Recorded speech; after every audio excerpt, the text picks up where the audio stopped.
morning, my dear students. Today I am going to discuss the study of ammonia. So last class ಒಳಗಡೆ study of ammonia ಬಗ್ಗೆ ನಾವು ಕಲ್ತೀವಿ. Preparations ಅಷ್ಟೇ ಕಲ್ತೀವಿ. Preparations of ammonia by urea ಅನ್ನು ನೋಡಿವಿ. ಆಮೇಲೆ preparations of ammonia by some salts ನಂತರ ನಾವು ಅಮೋನಿಯಾನ ಯಾವ ರೀತಿ ಪ್ರಿಪೇರ್ ಮಾಡ್ತೀವಿ ಅನ್ನೋದು ನೋಡಿವಿ.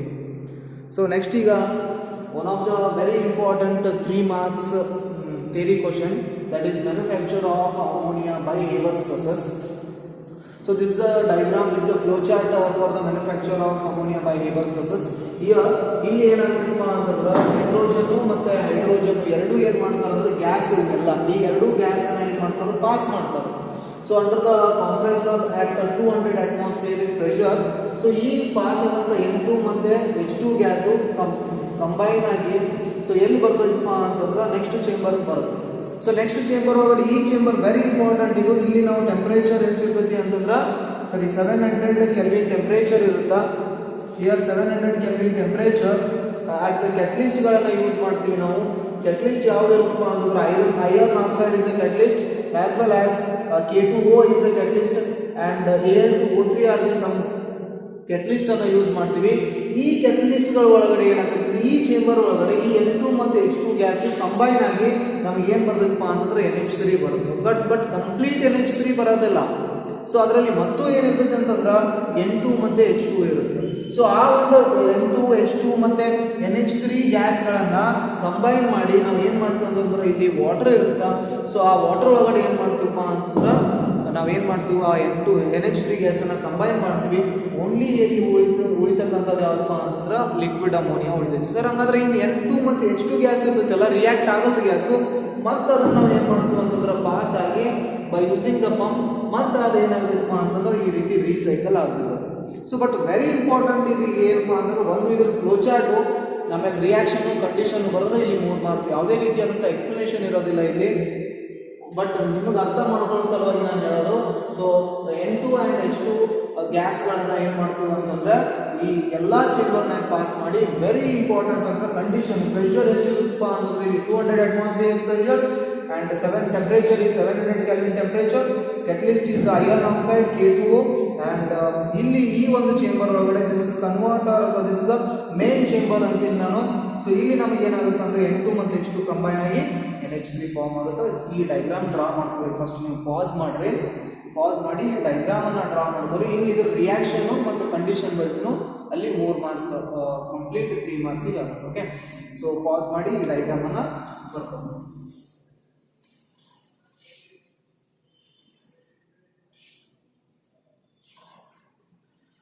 ಓಕೆ, ನೆಕ್ಸ್ಟ್ ನೋಡಿ ಸರ್ ಅಂದ್ರೆ ಈ ಡಯಾಗ್ರಾಮ್ ತೆಗಿಬೇಕು. ವೆರಿ ಇಂಪಾರ್ಟೆಂಟ್ ಏನಪ್ಪಾ ಅಂತಂದ್ರೆ ಇದ್ರಾಗ ಮತ್ತೆ ರಿಯಾಕ್ಷನ್ ಅಂತ ಬರೀಬೇಕು. ಅದ್ರ ರಿಯಾಕ್ಷನ್ ಬರೀಬೇಕು. ರಿಯಾಕ್ಷನ್ ಏನಿರ್ತೈತಿ ಅಂತಂದ್ರೆ ಏನೇನು ಪಾಸ್ ಮಾಡ್ತೀವಿ ಹೇಳಿ ನಾವು N2 ಗ್ಯಾಸ್ ಅನ್ನ ಪಾಸ್ ಮಾಡ್ತೀವಿ. ಸೊ ಪ್ಲಸ್ ಅದಕ್ಕೆ ಏನ್ ಮಾಡ್ತೀವಪ್ಪ ಅಂತಂದ್ರೆ ಹೈಡ್ರೋಜನ್ ಗ್ಯಾಸ್ ಅನ್ನ ಪಾಸ್ ಮಾಡ್ತೀವಿ ಅಗೇನ್. ಸೊ ಇಲ್ಲಿ ಬರ್ತಕ್ಕಂಥದ್ದು ಏನು ಬರುತ್ತಪ್ಪ ಅಂತಂದ್ರೆ ನಮಗ ಇಟ್ ಯೂಸ್ 2 NH3 ಬ್ಯಾಲೆನ್ಸಿಂಗ್ ಮಾಡೋ ಸಲುವಾಗಿ ಬ್ಯಾಲೆನ್ಸ್ ಮಾಡ್ಬೇಕಂತಂದ್ರೆ ಏನ್ ಮಾಡ್ಬೇಕು ಇಲ್ಲಿ ನಾವು N2 ಪ್ಲಸ್ ಆಫ್ ಏನ್ ಮಾಡ್ತೀವಪ್ಪ ಅಂತಂದ್ರೆ N2 plus of 3H2 it gives 2 NH3. ಎಲ್ಲ ಯಾವ ಸ್ಟೇಟ್ ಒಳಗಡೆ ಇರ್ತಾವಪ್ಪ ಅಂತಂದ್ರೆ ಗ್ಯಾಸಿಯಸ್ ಸ್ಟೇಟ್ ಒಳಗಡೆ ಇರ್ತಾವೆ. Here the enthalpy of formation is minus of 46.1 kJ per mole ಅಂತ ಹೇಳ್ತೀನಿ ನಾನು. So this is minus of 46.1 kJ per mole. This is the enthalpy of formation and this is a reaction. ಇಷ್ಟೇ ಇದು, ಮತ್ತೇನು ಇಲ್ಲ. ಇಲ್ಲಿ ನಾವು ಏನು ಮಾಡ್ತೀವಪ್ಪ ಅಂತಂದ್ರೆ ನೆಕ್ಸ್ಟ್ ಇದರ ಕಂಡೀಷನ್ಸ್ ಗಳನ್ನ ನೋಡೋಣ. What are the conditions in the Haber's process ಅಂತ ಹೇಳಿದ್ರೆ ಈ ರೀತಿ ಬರೀಬೇಕು. ಫಸ್ಟ್ ಪ್ರೆಷರ್ ಎಷ್ಟಿದೆ ನೋಡ್ರಿ. ಇಲ್ಲಿ ಪ್ರೆಷರ್ ಎಷ್ಟಿತ್ತಪ್ಪ ಅಂತಂದ್ರೆ 200 atmospheric pressure ಇದೆ. ಇದು ಒಂದು ಕಂಡೀಷನ್. ಎರಡನೇದು ಯಾವ್ದಪ್ಪ ಅಂತಂದ್ರೆ ನಾವು ಟೆಂಪರೇಚರ್ ನೋಡ್ಬೇಕು. ಟೆಂಪರೇಚರ್ ಎಷ್ಟಿತ್ತು ಅಂತಂದ್ರೆ 700 Kelvin temperature are some times 700 to 773 Kelvin temperature. Okay, so next ಏನ್ ನೋಡಬೇಕು ಅಂತಂದ್ರೆ ಇಲ್ಲಿ ಕೆಟಲಿಸ್ಟ್ ಅನ್ನು ನೋಡಬೇಕು. ಕೆಟಲಿಸ್ಟ್ ಯಾವ್ದು ಇರುತ್ತಪ್ಪ ಅಂತಂದ್ರೆ ಇಲ್ಲಿ ಒಂದು ಕೆಟಲಿಸ್ಟ್ ಯಾವ್ದು ಇರ್ತದೆ ಅಂತ ಹೇಳಿ ನಾನು iron oxide is a catalyst as well as K2O is a catalyst as well as Al2O3. So these are the catalyst. ಆಮೇಲೆ ನೆಕ್ಸ್ಟ್ ಯಾವುದು ಅಂದ್ರೆ ಪ್ರಮೋಟರ್ ಅಂತ ನೋಡ್ತೀವಿ ನಾವು. ಇಲ್ಲಿ molybdenum is used as a promoter. molybdenum, yes, molybdenum is used as a promoter. These are the some conditions 3 marks ಕೇಳಿದ್ರೆ diagram draw ಮಾಡೋದು, reaction ಬರೆದು ಇಷ್ಟು ಕಂಡೀಷನ್ ಬರೆದ್ರೆ 3 ಮಾರ್ಕ್ಸ್ ಇದು. ಯಾವ್ದು ಹೇಳ್ರಿ? Manufacture of ammonia by Haber's process. These are the preparation. ಇಲ್ಲಿ ಬರೀ ಏನು ಮಾಡ್ತೀವಪ್ಪ ಅಂತಂದ್ರೆ ಇಷ್ಟು ಪ್ರಿಪರೇಷನ್ಸ್ಗಳನ್ನು ನೋಡ್ತೀವಿ. ಇನ್ನು ಪ್ರಾಪರ್ಟೀಸ್ ನೋಡ್ಬೇಕಿದ್ರದ್ದು, ಪ್ರಾಪರ್ಟೀಸ್ ಆಫ್ ಅಮೋನಿಯಾನ ನೋಡಬೇಕು. ಎಸ್, ಪ್ರಾಪರ್ಟೀಸ್ ಆಫ್ ಅಮೋನಿಯಾ ಇಲ್ಲಿ ಹೇಳಿ ನಾನು ಫಿಸಿಕಲ್ ಪ್ರಾಪರ್ಟಿ, ಕೆಮಿಕಲ್ ಪ್ರಾಪರ್ಟಿ ಅಂತ ಡಿಫ್ರೆಂಟ್ ಏನೂ ಇರಂಗಿಲ್ಲ. ಎಲ್ಲ ನಾವೇನು ಮಾಡ್ತೀವಪ್ಪ ಅಂತಂದ್ರೆ ಬೋತ್ ಆರ್ ಸೇಮ್, ಅಲ್ಲೇ ನಾವು ಒಂದೇ ಕಡೆ ಡಿಸ್ಕಸ್ ಮಾಡ್ತೀವಿ. ಸೊ ನೆಕ್ಸ್ಟ್ ಪಾಯಿಂಟ್ ಯಾವ ಬರ್ತೀನಿ ಅಂತಂದ್ರೆ ನಾನು this properties of ammonia.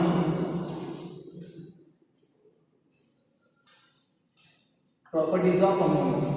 Sir ಏನ್ರಿ ಇಲ್ಲಿ ಪ್ರಾಪರ್ಟೀಸ್ ಆಫ್ ಅಮೋನಿಯಾ ಅಂತಂದ್ರೆ ನಾವು ಏನನ್ನ ಡಿಸ್ಕಸ್ ಮಾಡಬೇಕು ಇಲ್ಲಿ ಅಮೋನಿಯಾ ಒಳಗಡೆ ಅಂದ್ರೆ ಇದು ಮೆಲ್ಟಿಂಗ್ ಪಾಯಿಂಟು, ಬಾಯ್ಲಿಂಗ್ ಪಾಯಿಂಟು ಯಾವ ರೀತಿ ಇರುತ್ತಾ, ಆಮೇಲೆ ಯಾಕೆ ಮೆಲ್ಟಿಂಗ್ ಪಾಯಿಂಟು ಬಾಯ್ಲಿಂಗ್ ಪಾಯಿಂಟ್ ಇರುತ್ತೆ, ಆಮೇಲೆ ಇದು ಲಿಕ್ವಿಫೈ ಆಗುತ್ತೋ ಇಲ್ಲೋ ಅಥವಾ ಹೈಡ್ರೋಜನ್ ಬಾಂಡಿಂಗ್ ಇರುತ್ತೋ ಇಲ್ಲಿ. ಫಸ್ಟ್ ಪಾಯಿಂಟ್ ಬರೀತೀವಿ ನೋಡ್ರಿ, ಅದನ್ನ ಆಮೇಲೆ ಡಿಸ್ಕಸ್ ಮಾಡೋಣ. Melting point and boiling point of ammonia is higher due to formation of hydrogen bond. This first point. The melting point and boiling point of ammonia is higher due to the formation of hydrogen bond. For example, NH3 anna ee riti baritine. This is NH3, intermolecular hydrogen bond. Here this is the bond between nitrogen and hydrogen of another ammonia. And again here the bond between nitrogen and hydrogen of another ammonia. And this is called ಏನಂತೀವಪ್ಪ ಅಂತಂದ್ರೆ ನಾವು ಏನಂತೀವಿ intermolecular hydrogen bond. That's why the melting point and boiling point of ammonia is higher ಅಂತ ಹೇಳ್ತೀವಿ. So this is the first property ಅಂತೀನಿ ನಾನು. So next second property ಬರ್ಕೋಬೇಕಿರಲ್ಲ. Second property ಏನು discuss ಮಾಡ್ತೀವಪ್ಪ ಅಂತಂದ್ರೆ ಇಲ್ಲಿ ಸೆಕೆಂಡ್ ಒನ್ ಯಾವ ರೀತಿ ನಾವು ಇಲ್ಲಿ ಅಗೇನ್ ಅಮೋನಿಯಾ ಅನ್ನ ಏನ್ ಮಾಡ್ತೀವಪ್ಪ ಅಂತಂದ್ರೆ ಅಮೋನಿಯಾ is colorless,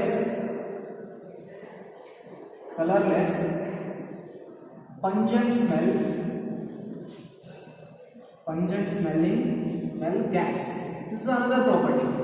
ಅಮೋನಿಯಾ ಅನ್ನೋದು ಒಂದು ಕಲರ್ಲೆಸ್ ಇರುತ್ತಾ, ಆಮೇಲೆ ಯಾವ ಸ್ಮೆಲ್ ಇರುತ್ತಪ್ಪ ಅಂತಂದ್ರೆ it is like a pungent smell. ಆಮೇಲೆ ಲಿಕ್ವಿಡ್ ಇರುತ್ತೋ ಗ್ಯಾಸ್ ಇರುತ್ತೋ ಅಂತಂದ್ರೆ ಯಾವ ಇರುತ್ತೆ ಹೇಳ್ರಿ, ಯಾವ ಸ್ಟೇಟ್ ಒಳಗಡೆ ಅದ ಗ್ಯಾಸಿಯಸ್ ಸ್ಟೇಟ್ ಒಳಗಡೆ ಆಗಿರುತ್ತೆ. This is the second point. And third point ಅನ್ನ ಏನು ಬರೀತೀನಿ ಅಂತಂದ್ರೆ ನಾನು ಇಲ್ಲಿ ammonia is highly soluble in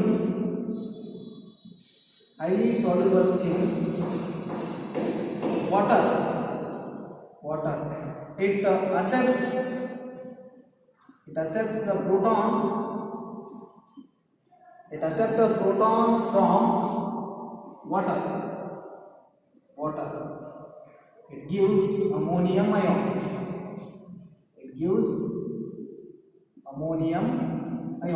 So in nodri reaction nodona hangandra ammonia is a gas. Ammonia is highly soluble in water ante nanu because of presence of hydrogen bonding. Hydrogen bond ಇರ್ತೈತೆ ಅನ್ನೋ ಸಲುವಾಗಿ ಇದಕ್ಕೆ ನಾನು ಏನಂತೀನಪ್ಪ ಅಂತಂದ್ರೆ it is highly soluble.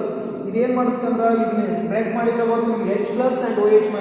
ಈ NH3 ಒಳಗಡೆ ಒಂದು lone pair ಇರ್ತೈತಿ. ಆ ಲೋನ್ ಪೇರ್ ಏನು ಮಾಡುತ್ತಪ್ಪ ಅಂತಂದ್ರೆ H+ ಅನ್ನ ತಗೊಂಡು ಇಟ್ ಬಿಕಮ್ಸ್ ಏನಾಗ್ತೈತೆ ಅಂತಂದ್ರೆ NH3 becomes NH4+ plus of ಏನು ಮಾಡ್ತೀವಪ್ಪ ಅಂತಂದ್ರೆ OH-. ಇದಕ್ಕೆ ನಾವು ಏನಂತೀವಿ ಅಂತಂದ್ರೆ ಅಮೋನಿಯಂ ಅಯಾನ್ ಅಂತೀವಿ. ಯಾವ ಅಯಾನ್ ಹೇಳ್ರಿ? ಅಮೋನಿಯಂ ಅಯಾನ್ ಅಂತೀವಿ. ಸೊ ದಿಸ್ ಇಸ್ ಅಬೌಟ್ ಏನಂತೀವಿ ಅಂತಂದ್ರೆ ಓನ್ಲಿ 3 ಪ್ರಾಪರ್ಟೀಸ್. ನೆಕ್ಸ್ಟ್ ಇದ್ರ ಸ್ಟ್ರಕ್ಚರ್ ಬಗ್ಗೆ ಡಿಸ್ಕಸ್ ಮಾಡಬೇಕು. ಆ ಸ್ಟ್ರಕ್ಚರ್ ಬಗ್ಗೆ ಡಿಸ್ಕಸ್ ಆದಮೇಲೆ ಇದು ಆಸಿಡ್ಗಳ ಜೊತೆ ರಿಯಾಕ್ಟ್ ಆಗೋದಂದ್ರೆ ಏನು ಬರುತ್ತೆ ನಾವು ನೋಡ್ಬೋದು. Only this third property. And fourth one, ammonia is a pyramidal geometry. Ammonia is a pyramidal geometry with 3 bond pairs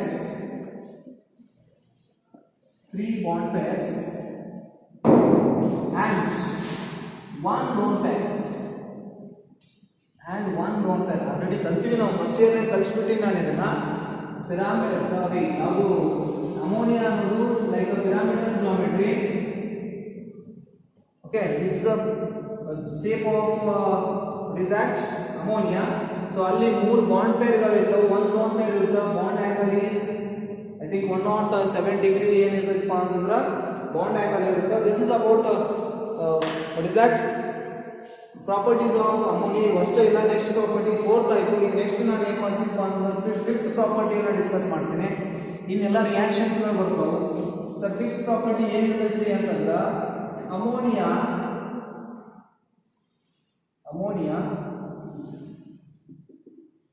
is react with water, sorry, is react with acid, is react with acids, it gives salts. Okay, so ಅಮೋನಿಯಾನ ನಾವು ಆಸಿಡ್ಗಳ ಜೊತೆ react ಮಾಡಿದೀವಿ ಅಂತಂದ್ರೆ ಏನು ಬರ್ತೈತಿ ಅನ್ನೋದು ನೋಡಬೇಕು. ಅಥವಾ salt ಬರುತ್ತೋ ಅಥವಾ ಬೇಸ್ ಯಾವುದಾದ್ರೂ ಅಮೋನಿಯಾ ಅಸಿಡಿಕ್ ಅಥವಾ ಬೇಸಿಕ್. ಅಮೋನಿಯಾ ಯೂಶಲಿ ನಾನು ಏನಂತೀನಿ ಅಂದರೆ it is basic in nature. So here ಆ ಆಸಿಡ್ ಜೊತೆ ರಿಯಾಕ್ಟ್ ಆಯ್ತಂದ್ರೆ ಆಸಿಡ್ ಬೇಸ್ ರಿಯಾಕ್ಟ್ ಆಯ್ತು ಅಂತಂದ್ರೆ ನಮ್ಗೆ ಏನು ಬರ್ತಾವ ಅಂತೇಳಿ ನಾನು ಸಾಲ್ಟ್ ಬರ್ತೈತೆ. ಸೊ ಅದೇ ರೀತಿ ನೋಡ್ತೀವಿ ammonia is nothing but NH3 is react with acids like HCl, it gives NH3 with NH4 plus or Cl minus, it becomes in really NH4Cl. Okay, so this is ammonia is react with acid, it gives a salts like ammonium ಏನಂತೀವಿ ಇದಕ್ಕೆ ನಾವು ammonium chloride. This is salt, ammonium chloride. Simply again ammonia is react with acids like another acids like concentrated H2SO4. H2SO4 ಜೊತೆ react ಆದ್ರೆ ಏನು ಬರುತ್ತೆ ಅಂತ ನೋಡಬೇಕು. HCl ಜೊತೆ ನೋಡಿದ್ವಿ, H2SO4 ಜೊತೆ ಏನಾಯ್ತಪ್ಪ ಅಂತಂದ್ರೆ again it gives salts like NH4 twice SO4. Balance ಇರಂಗಿಲ್ಲ, ಬ್ಯಾಲೆನ್ಸ್ ಮಾಡಬೇಕು ನಾವು. NH4 ಎರಡು ಆಗೈತೆ ಅಂತಂದ್ರೆ ಇಲ್ಲಿ ನಾನು ಏನಂತಪ್ಪ ಅಂತಂದ್ರೆ 2NH3 ಅಂತೀನಿ. SO4 ಹೈಡ್ರೋಜನ್ಸ್ ನೋಡ್ರಿ 6 + 8 6 + 8 ಎವ್ರಿಥಿಂಗ್ ಇಸ್ ಬ್ಯಾಲೆನ್ಸ್. ಓಕೆ, ಇದಕ್ಕೆ ನಾವು ಏನಂತೀವಪ್ಪ ಅಂತಂದ್ರೆ ಅಮೋನಿಯಂ ಸಲ್ಫೇಟ್ ಅಂತೀವಿ. This is called as ammonium sulphate. This is another property of ammonia. Ammonia ಆಸಿಡ್ಗಳ ಜೊತೆ ರಿಯಾಕ್ಟ್ ಆಯ್ತು ಅಂತಂದ್ರೆ ಏನು ಬರ್ತದೆ ಅಂತ ಹೇಳಿ ನಾನು ಇಟ್ ಗಿವ್ಸ್ ಅಸ್ ಸಾಲ್ಟ್ಸ್. ಇವೆಲ್ಲ ಯಾವ ಫಾರ್ಮ್ನಾಗ ಇರ್ತಾವಪ್ಪ ಅಂತಂದ್ರೆ aqueous ಫಾರ್ಮ್ನಾಗ ಇರ್ತೈತಿ. ಯೂಶಲಿ ಸಾಲ್ಟ್ಸ್ ಗಳನ್ನು ನಾವು aqueous ಫಾರ್ಮ್ನಾಗ ನಾವು ತಗೊಂಡಿರ್ತೀವಿ. ನೆಕ್ಸ್ಟ್ ಅಮೋನಿಯಂ, ಈ ಅಮೋನಿಯಂ ಅನ್ನ ಲಿಕ್ವಿಡ್ ಅಮೋನಿಯಾ ತಗೋತೀವಿ. ಅದನ್ನು ಜಿಂಕ್ ಸಲ್ಫೇಟ್ ಜೊತೆ ರಿಯಾಕ್ಟ್ ಆದರೆ ಏನಾಗುತ್ತಾ, ಆಮೇಲೆ ಐರನ್ ಕ್ಲೋರೈಡ್ ಜೊತೆ ರಿಯಾಕ್ಟ್ ಆದರೆ ಏನಾಗುತ್ತಾ, ಆಮೇಲೆ ಸಮ್ ಮೆಟಲ್ಸ್ಗಳ ಜೊತೆ ರಿಯಾಕ್ಟ್ ಆದರೆ ಏನಾಗುತ್ತಾ ಅನ್ನೋದು ಡಿಸ್ಕಸ್ ಮಾಡ್ಕೊತ ಹೋಗಬೇಕು. So this is about ammonia is react with acids ಆಯಿತು. ಎಲ್ಲ ಬರ್ಕೋಬೇಕು, ಎಲ್ಲ reactions important. Next property number 6, ammonia is react with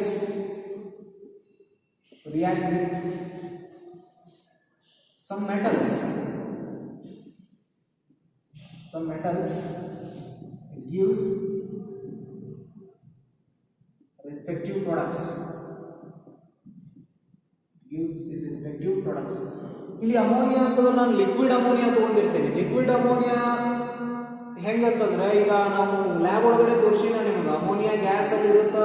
ನೀವು ಅಲ್ಲಿ ಒಂದು ಗ್ಲಾಸ್ ರಾಡ್ ಅನ್ನ ಡಿಪ್ ಮಾಡಿ ಅದ್ರ ಮೇಲೆ ಇಡ್ತಿರಲ್ಲ, ಆ ಲಿಕ್ವಿಡ್ ಅಮೋನಿಯಾನ ಗ್ಯಾಸಿಯಸ್ ಅಮೋನಿಯಾನ ಲಿಕ್ವಿಡ್ ಮಾಡ್ಕೊಂಡಿರ್ತೀವಿ. ಅಂದ್ರೆ ನೀರಾಗಿ ಕರಗಿಸ್ಕೊಂಡು ಬಿಟ್ಟಿರ್ತೀವಿ. ಲಾಸ್ಟ್ ಲಿಕ್ವಿಡ್ ಅಮೋನಿಯಾ ಅಂತ ಬರ್ತೀನಿ. What is the molecular formula of liquid ammonia ಅಂತ ಬರೆದ್ರೆ NH3 ಅಂತ ಹೇಳಬಾರ್ದು, NH4OH, that is ammonium hydroxide. Here this ammonium hydroxide, this is called as liquid ammonia. This ammonium hydroxide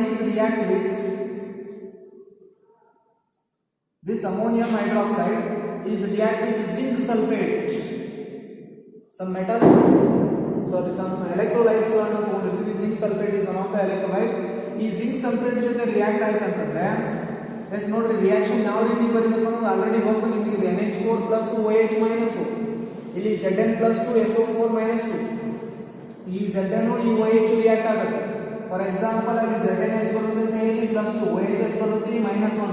cross ಮಾಡಿದ್ರು ಅಂತಂದ್ರೆ ಏನು ಬರುತ್ತೆ ಹೇಳಿ ಹಂಗಾದ್ರೆ ರಿಯಾಕ್ಷನ್ ಇದು. This is called as zinc hydroxide, ZnOH twice ಅಂತೀನಿ ನಾನು. This is called as white precipitate, ಬರ್ತಕ್ಕಂಥ hydroxide PPT. This is hydroxide PPT. Hydroxide PPT ಯಾವಾಗಲೂ ಹೆಂಗಿರ್ತದೆ ಹೇಳ್ರಿ, ವೈಟ್ ಪ್ರೆಸಿಪಿಟೇಟ್ ಇರುತ್ತೆ. ನೀವು ಲ್ಯಾಬ್ನಾಗ ಮಾಡಿರಿ, 3rd ಗ್ರೂಪ್ ರೆಡಿಕಲ್ ಒಳಗಡೆ ಮಾಡಿವಿ ಇದನ್ನ ನಾವು. Hydroxide PPT is nothing but white PPT. So that is called as zinc hydroxide. Further any ನೋಡಿದ್ರೆ ಇಲ್ಲಿ NH4+ ಐತಿ. NH4 ಪ್ಲಸ್ ಐತಿ, ಅಲ್ಲಿ SO4 ಮೈನಸ್ 2 ಐತಿ. ಇದನ್ನ ಕ್ರಾಸ್ ಮಾಡಿದ್ವಿ ಅಂತಂದ್ರೆ ಏನಾಗೈತಿ ನೋಡ್ರಿ, ಇಲ್ಲಿ plus of NH4 twice SO4 ammonium sulphate. ಇದು this is called as ammonium sulphate. ಹೌದಾ? So this is about reaction with zinc sulphate ಆಯಿತು. ಅದೇ ರೀತಿ ಒಂದು ವೇಳೆ ಐಆರ್ ಕ್ಲೋರೈಡ್ ಜೊತೆ, that is FeCl3 ferric chloride, ಇದು ಫೆರಿಕ್, ಫೆರಸ್ ಅಲ್ಲ, this is ferric chloride is reacting with ammonium hydroxide NH4OH or liquid ammonium. ಇದು ಸಹಿತ ಅದೇ ರೀತಿ ನಾವು ಬ್ರೇಕ್ ಮಾಡಬೇಕು. ಬ್ರೇಕ್ ಹೆಂಗ್ ಮಾಡಬೇಕು ಅಂತಂದ್ರೆ Fe ಯಾವಾಗಲೂ ಚಾನ್ಸ್ ನೋಡ್ರಿ, ಎಲ್ಲಿ ಬರೀಲಿ, Fe ಏನೈತಪ್ಪ ಅಂತಂದ್ರೆ +3 ಐತಿ, ಆ ಕಡೆ OH ಏನೈತಪ್ಪ ಅಂತಂದ್ರೆ -5 ಐತಿ. Fe +3 OH ಮೈನಸ್ ಎಲ್ಲ ಕ್ರಾಸ್ ಮಾಡಿದ್ವಿ ಅಂತಂದ್ರೆ ಏನಾಗ್ತೈತಿ ನೋಡ್ರಿ, ಇಟ್ ಬಿಕಮ್ಸ್ ಏನಪ್ಪ ಅಂತಂದ್ರೆ FeOH thrice. This is also white precipitate. Okay, ಇದನ್ನು ನಾವು FeO ಫೆರಿಕ್ ಹೈಡ್ರಾಕ್ಸೈಡ್ ಅಂತೀವಿ. ಪ್ಲಸ್ ನೋಡ್ರಿ NH4 plus Cl minus, it becomes ಏನಪ್ಪ ಅಂತಂದ್ರೆ NH4Cl. ಬಟ್ ಬ್ಯಾಲೆನ್ಸಿಂಗ್ ಇಲ್ಲ, ಬ್ಯಾಲೆನ್ಸಿಂಗ್ ಮಾಡಬೇಕು. Cl ಎಷ್ಟು ನಾವು ಹೇಳಿದ್ವಿ, ಇಲ್ಲಿ 3 ಅದಾವು. So therefore here 3 ammonium hydroxide ಅಂತ ಬರೀತೀನಿ. ಇಲ್ಲಿ 3 NH4 ಅಂತ n ಆಯ್ತು ಅಂತಂದ್ರೆ ಇಲ್ಲಿ 3 NH4 ಅಂತ ಬರೀತೀನಿ. I think everything is balance ನಾವು. ಇದಕ್ಕೆ ನಾವು ಏನಂತೀವಪ್ಪ ಅಂತಂದ್ರೆ I think precipitate is brown precipitate. It is called as brown precipitate, not a white precipitate. It is a ferric ಅಂತ ಬಂತಂದ್ರೆ ಅಲ್ಲಿ ಬ್ರೌನ್ ಇರುತ್ತಾ.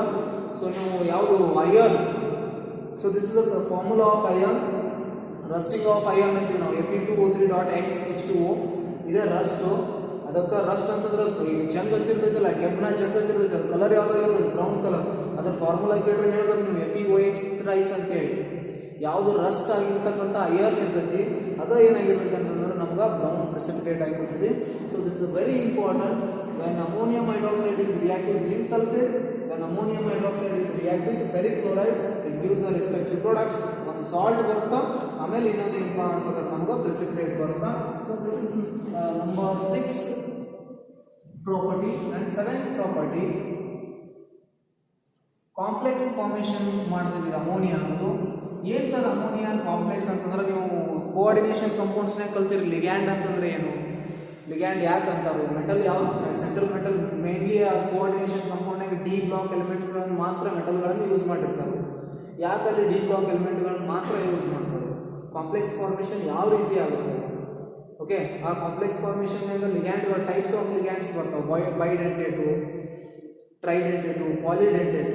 ಸೊ ಇಲ್ಲಿ ನಮಗೆ ಅಂತ ಡೆಂಟೇಟ್ ನೋಡೋದು, ಅಮೋನಿಯಾ ಈಸ್ ಯುನಿಡೆಂಟೇಟ್ ಲಿಗ್ಯಾಂಡ್ ಅಂತೀನಿ ಅಥವಾ ಮೊನೋಡೆಂಟೇಟ್ ಲಿಗ್ಯಾಂಡ್ ಅಂತೀನಿ. ಯಾಕಂದ್ರೆ ನೋಡೋಣ ಈಗ property number 7, ammonia is react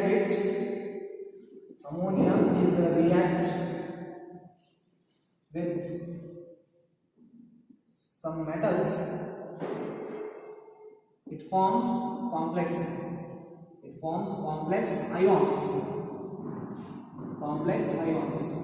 ಇಲ್ಲಿ ನಾನು ಏನು ಮಾಡ್ತೀನಪ್ಪ ಅಂತಂದ್ರೆ, ಹಿಯರ್ ಕಾಪರ್ ಅನ್ನು ತಗೊಂಡಿರ್ತೀನಿ. Copper is react with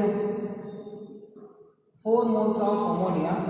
so it gives ಏನಪ್ಪ ಅಂತಂದ್ರೆ ನಮಗೆ ಏನು ಕೊಡುತ್ತೆ ಅಂತಂದ್ರೆ, it forms one of the complex ion. That complex ion is nothing but CuNH4 CuNH3 2+.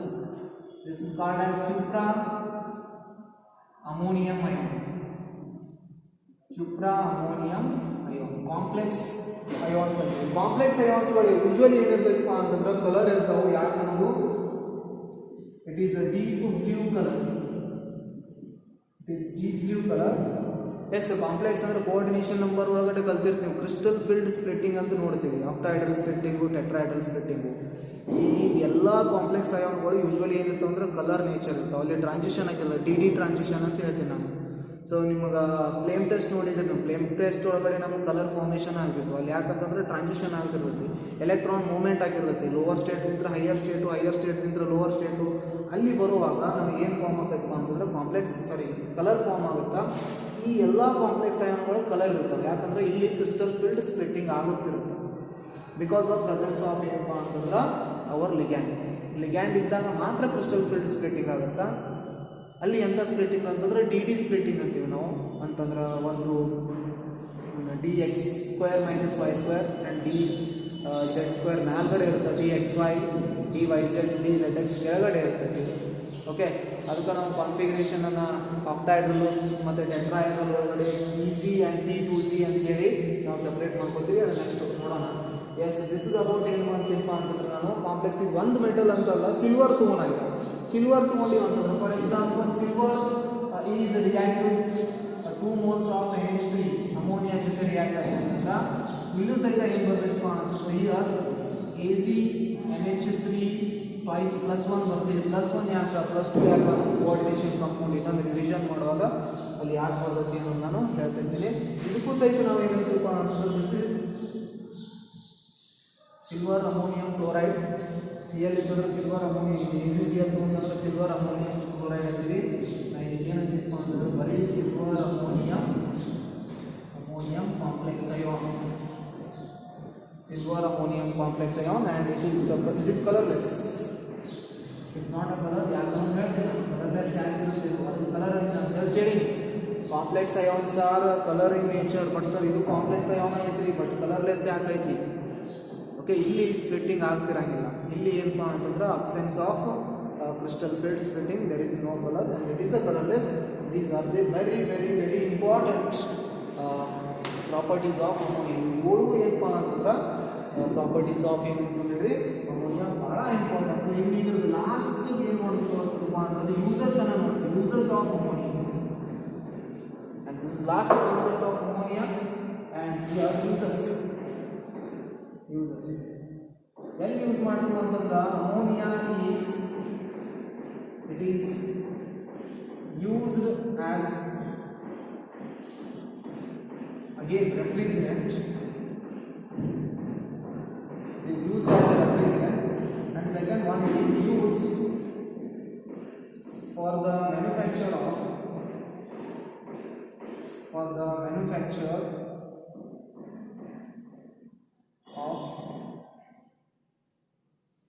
some complex compounds as well as and some organic compounds. Organic ಕಂಪೌಂಡ್ಗಳನ್ನು prepare ಮಾಡೋಕೆ ನಾವು ಏನು ಮಾಡ್ತೀವಪ್ಪ ಅಂತಂದ್ರೆ ಈ ಅಮೋನಿಯಾನ ಯೂಸ್ ಮಾಡಿರ್ತೀವಿ. ಅದೇ ರೀತಿ ಇನ್ನೊಂದು ಏನಪ್ಪ ಅಂತಂದರೆ ರೆಫ್ರಿಜರೆಂಟ್, ಫ್ರಿಡ್ಜ್ ಒಳಗಡೆ ನಾವು ಏನು ಮಾಡ್ತೀವಿ ಅಂತಂದ್ರೆ ಅಮೋನಿಯಾನ ರೆಫ್ರಿಜರೇಷನ್ ಮಾಡೋ ಸಲುವಾಗಿ ಅಮೋನಿಯಾನ ಯೂಸ್ ಮಾಡ್ತೀವಿ. This is about ammonia. First ಇಲ್ಲಿ ಅಮೋನಿಯಾ ಪ್ರಿಪರೇಷನ್ ನೋಡಿದ್ವಿ, ಮೇನ್ಲಿ 3 ಪ್ರಿಪ್ರೇಷನ್ಸ್. ಅದಾದಮೇಲೆ ಒಂದು ಮ್ಯಾನುಫ್ಯಾಕ್ಚರನ್ನು ನೋಡಿದ್ವಿ, manufacture of ammonia by Haber's process. ಅದಾದಮೇಲೆ ಪ್ರಾಪರ್ಟೀಸ್ಗಳನ್ನು ನೋಡಿದ್ವಿ, ಅದಾದಮೇಲೆ uses. Okay, this is about ammonia. So next compound ಅಂತ ಇದೆ, 2 ಕಂಪೌಂಡ್ ಆಯಿತು. ಈಗ ಡೈನೈಟ್ರೋಜನ್ ಆಯಿತು ಮತ್ತು ಅಮೋನಿಯಾ ಆಯಿತು. ಈಗ ನೆಕ್ಸ್ಟ್ ಏನು ಮಾಡ್ತೀವಪ್ಪ ಅಂದರೆ ಆಕ್ಸೈಡ್ಸ್ ಆಫ್ ನೈಟ್ರೋಜನನ್ನು will discuss in the next class.